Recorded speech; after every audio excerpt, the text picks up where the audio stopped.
नमस्कार, सत श्री अकाल, आदाब। स्वागत है आपका राजनीति का चाणक्य एपिसोड 1 में। आज हम बात करने वाले हैं सुल्तानपुर के दो ऐसे बाहुबली भाइयों के बारे में जिनके बारे में लोग कहते हैं कि इनकी मर्जी से सुल्तानपुर जिले का पत्ता भी नहीं हिलता। सुल्तानपुर जिला उत्तर प्रदेश में आता है। यहाँ के दो भाई, दो सगे भाई, यशभद्र सिंह उर्फ मोनू और चंद्रभद्र सिंह उर्फ सोनू हैं।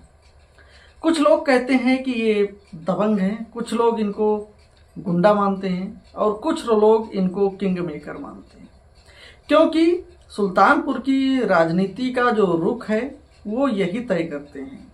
इन्होंने अगर किसी के ऊपर हाथ रख दिया, चाहे वो लोकसभा का चुनाव हो चाहे विधानसभा का चुनाव हो, तो वो उस चुनाव को जीत जाता है। हम बात करेंगे आज इन्हीं दो शख्सियत के ऊपर, आज इन्हीं दो बाहुबलियों के बारे में हम चर्चा करने वाले हैं। आज आपको हम इनका राजनीतिक सफर बताएंगे कि वो कैसा रहा और कैसे इन्होंने राजनीति के क्षेत्र में कदम रखा।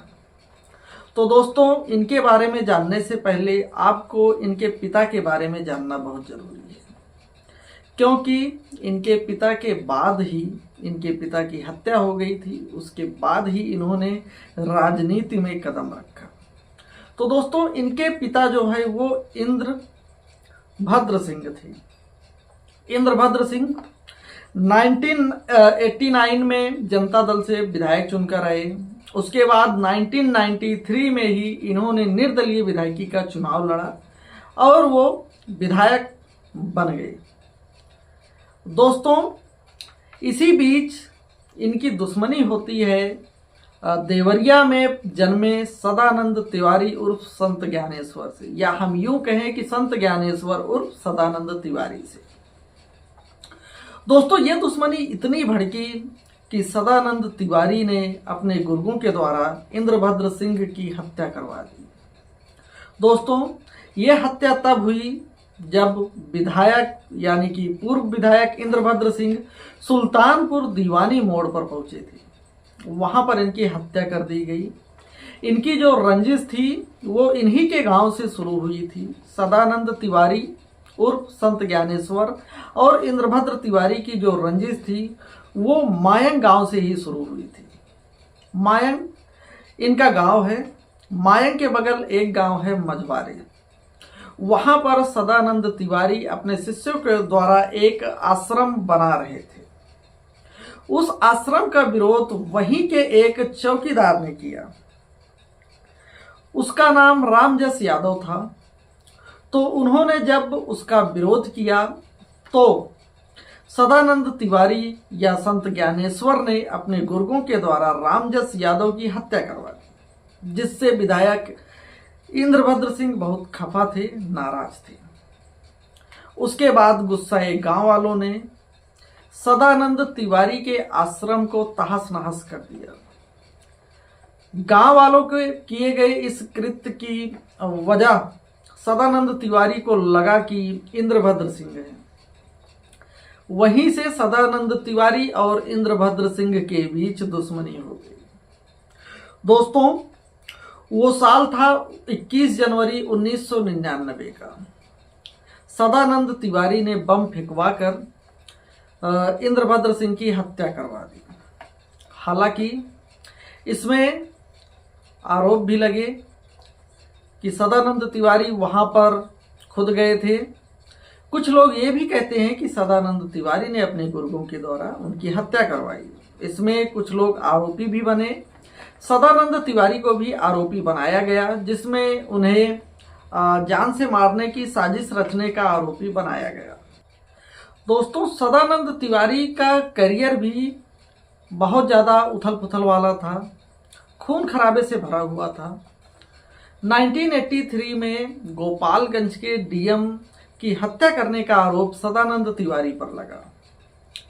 इन पर मुकदमा चलाया गया और इन पर मुकदमा साबित भी हुआ, पर बाद में इनको सजा मंजूरी मिल गई। दोस्तों, साल बीतते गए, दिन बीतता गया। फिर एक दिन आया साल 2006 में, जहां पर सदानंद तिवारी उर्फ संत ज्ञानेश्वर गए थे प्रयागराज में माघ मेले में स्नान करने, और इनके साथ इनकी शिष्याएं और कुछ शिष्य भी थे। 2006 को प्रयागराज से लौटते समय इनकी हत्या करवा दी गई। हत्या में नाम आया सोनू मोनू और इनके 2 साथियों का।